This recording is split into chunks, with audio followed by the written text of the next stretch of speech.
सुबह की नरम रोशनी गांव की छोटी पगडंडियों पर धीरे धीरे उतर रही थी। पुराने तर्ज के मिट्टी के घर, कच्चे आंगन और ठंडी हवा के झोंके, जैसे हर चीज सादगी और सस्ती से लबरेज हो। दरख्तों पर बैठे परिंदे चहचहा रहे थे और गाय के गले में बंधी घंटी की मध्यम छनकार हवा में रस घोल रही थी। बोबो अपने आंगन में बैठा पुरानी लकड़ी की कुर्सी को कीलों से ठीक कर रहा था। आंखों में संजीदगी, हाथों में महारत और चेहरे पर एक अजीब इत्मीनान। बिल्ली आंगन के कोने में बड़ी बाल्टी में कपड़े धो रही थी। साबुन की झाग हाथों पर चमक रही थी और उसके सफेद नरम पंजे सफाई में मसरूफ थे। बिल्ली की आंखों में हमेशा की मासूमियत और सुकून झलकता था। दोनों का ये मामूल था। सुबह घर के काम, दोपहर में बाजार का चक्कर और शाम को आंगन में बैठकर हल्की फुल्की मेहनत के बाद थोड़ी सी खामोशी का लुत्फ। लेकिन आज की सुबह कुछ मुख्तलिफ थी। आंगन के पास से एक अजीब सी ट्रॉली गुजरी, लकड़ी की पुरानी, जिस पर बंद बक्से लदे हुए थे। उसे एक दुबला पतला शख्स खींच रहा था। उसके चेहरे पर गर्द जमी थी, आंखों पर काले रंग का चश्मा और सिर पर मिटियाला हैट। वो खामोशी से गली के आखिरी में मौजूद पुराने खाली मकान की तरफ बढ़ा, दरवाजा खोला, अंदर गया और दरवाजा बंद कर दिया। बोबो ने अपनी आंखों को छोटा किया, थोड़ा सा झुका और गौर से देखा। बिल्ली ने भी अपने हाथ रोक दिए। एक दूसरे को देखकर खामोशी से सर हिलाया, लेकिन कुछ न कहा। दोपहर हुई, बिल्ली ने दुपट्टा ओढ़ा, बोबो ने अपने कंधे पर कपड़ा डाला और दोनों बाजार के लिए रवाना हुए। वह हमेशा पैदल ही जाते थे, आहिस्ता आहिस्ता चलते, एक दूसरे के साथ कदम मिलाकर। गांव की औरतें उन्हें देखकर सलाम करती, मर्द मुस्कुराकर हाथ उठाते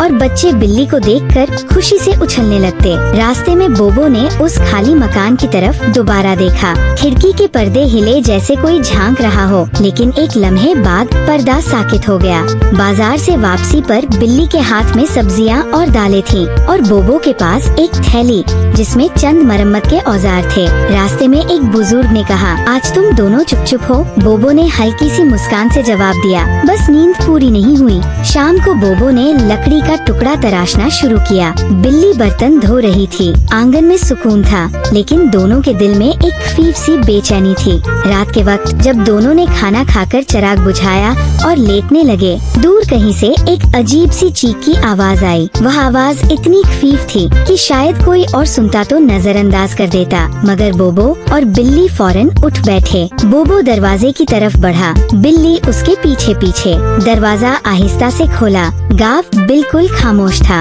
हर घर की खिड़की बंद, सिर्फ एक ही खिड़की से रोशनी आ रही थी, वही खाली मकान जिसमें आज नया मकीन आया था। दोनों कुछ देर देखते रहे। बोबो ने 2 कदम आगे बढ़ाए, लेकिन बिल्ली ने आहिस्ता से उसका बाजू पकड़ लिया। बोबो रुक गया, फिर दोनों वापस अंदर आ गए, मगर नींद किसी को न आई। सुबह बिल्ली आंगन में झाड़ू दे रही थी। बोबो पानी के मटके भर रहा था। दरवाजे पर हल्की सी दस्तक हुई। दोनों चौंक गए। दरवाजा खोला तो सामने वही शख्स खड़ा था। उसके हाथ में एक पुराना सा पीपा था, जिसमें मरम्मत के लिए कुछ पुर्जे रखे हुए थे। उसने पीपा बोबो की तरफ बढ़ाया। बोबो ने खामोशी से ले लिया और वो वापस मुड़ गया। सारा दिन बोबो उस पीपे की मरम्मत में मसरूफ रहा। बिल्ली ने खाना बनाया, दोनों ने खा लिया, लेकिन बोबो की नजर बार बार उस खाली मकान की तरफ जाती रही। अगले दिन जब बिल्ली नदी पर कपड़े धो रही थी और बोबो आम के दरख्त के नीचे लकड़ी का संदूक बना रहा था, अचानक एक जोरदार आवाज आई, जैसे कुछ गिरा हो।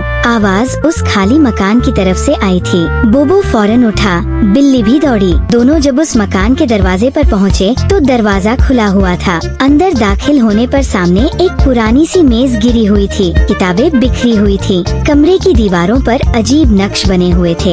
एक कोने में जलती हुई मोमबत्ती की रोशनी में एक बूढ़ा तोता पिंजरे में बैठा कराह रहा था। बोबो ने करीब जाकर पिंजरा देखा। तोते की आंखें बिल्ली को देखकर फैल गईं, जैसे वो कुछ कहना चाहता हो, लेकिन आवाज नहीं निकल रही थी। पीछे से कदमों की चाप सुनाई दी। दोनों मुड़े तो वही मकीन खड़ा था। उसने हाथ के इशारे से दरवाजे की तरफ इशारा किया। बोबो और बिल्ली ने कोई सवाल न किया और खामोशी से बाहर आ गए। घर पहुंचकर बिल्ली ने चाय बनाई। बोबो खामोशी से चारपाई पर लेट गया। उसकी आंखों में वह तोते की बेबसी घूम रही थी। रात देर तक दोनों जागते रहे। गांव में ऐसी पुरस्कार चीजें कभी नहीं हुई थी। अगली सुबह बोबो ने कुछ औजार लिए और दोबारा उसी मकान की तरफ रवाना हुआ। बिल्ली उसके साथ थी। इस बार दरवाजा बंद था। दस्तक दी, कोई जवाब न आया। फिर आहिस्ता से धक्का दिया, दरवाजा खुल गया। अंदर सब कुछ साफ था, जैसे कुछ हुआ ही न हो। पिंजरा गायब, मोमबत्ती बुझी हुई और दीवारें खाली। सिर्फ एक चीज वही थी, वह पुरानी किताब जिसे वह मकीन पहली रात हाथ में लिए बाहर आया था। बोबो ने किताब उठाई, उस पर धूल जमी थी। बिल्ली ने उंगली से धूल साफ की। एक जुमला उभरा, जो नजर आता है वही हकीकत नहीं होता। दोनों ने एक दूसरे की तरफ देखा, आंखों में खौफ नहीं, तजस्सुस था। ये एक आगाज था, कुछ अनोखा, कुछ छुपा हुआ, कुछ ऐसा जो शायद पूरे गांव की फिजा बदल दे। सुबह के वक्त हवा में हल्की नमी थी। गांव की पगडंडियों पर बकरियों की टोलियां आहिस्ता आहिस्ता चलती गईं और दूर किसी घर से पराठे तलने की खुशबू आ रही थी। बोबो लकड़ी के बेंच पर बैठा वो पुरानी किताब देख रहा था, जिसे कल वह और बिल्ली उस पुरस्रार मकान से लाए थे। बिल्ली सामने वाले चूल्हे पर चाय रख रही थी, मगर उसकी नजरें भी बार बार किताब की तरफ उठ रही थी। किताब के पहले सफ़े पर एक खुफिया खाका बना हुआ था, हाथ से बनाई गई एक इमारत जैसी शक्ल, उसके गर्द तीर के निशान और दरमियान में एक दायरा जिसमें कुछ पुरानी ज़बान में अल्फाज लिखे थे। बोबो ने कलम उठाया, कागज पर उन निशानों को नकल किया।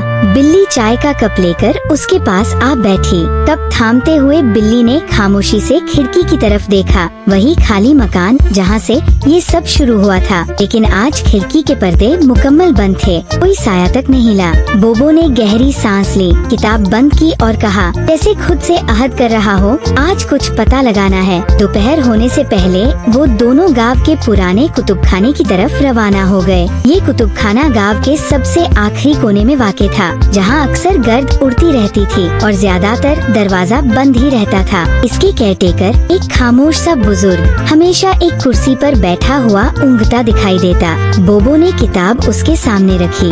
बुजुर्ग ने आंखें खोली, ऐनक सीधी की और जिल्द को देखकर चौंक गया। कुछ पल के लिए वो खामोश रहा, फिर आहिस्ता से बोला, ये किताब इस गांव की नहीं, ये उस खानदान से ताल्लुक रखती है जो बरसों पहले यहाँ से गायब हो गया था। बिल्ली ने आंखें फैलाई। बोबो आगे झुका। एक वक्त था, यहाँ एक बुजुर्ग आलिम रहते थे। उनके पास ऐसी किताबें थी जो वक्त को भी पढ़ सकती थी। लोग कहते हैं उनके जाने के बाद सब किताबें जल गई, मगर शायद एक बच गई। बोबो ने पूछा, क्या उनके वारिस आज भी हैं? बुजुर्ग ने कत्सर हिलाया। शायद वही शख्स जो आजकल उस खाली मकान में आया है, वही उनका पोता हो। कुतुबखाने से निकलकर बोबो और बिल्ली सीधे मस्जिद के पीछे वाक़ कब्रिस्तान की तरफ रवाना हो गए, जहाँ वो बुजुर्ग आलिम दफन थे। कब्र के करीब एक पत्थर की स्लैब पर वही निशान कुंदा था जो किताब के अंदर बनाया गया था, दायरा और तीर। बोबो ने जेब से वो नक्शा निकाला जो उसने किताब से नकल किया था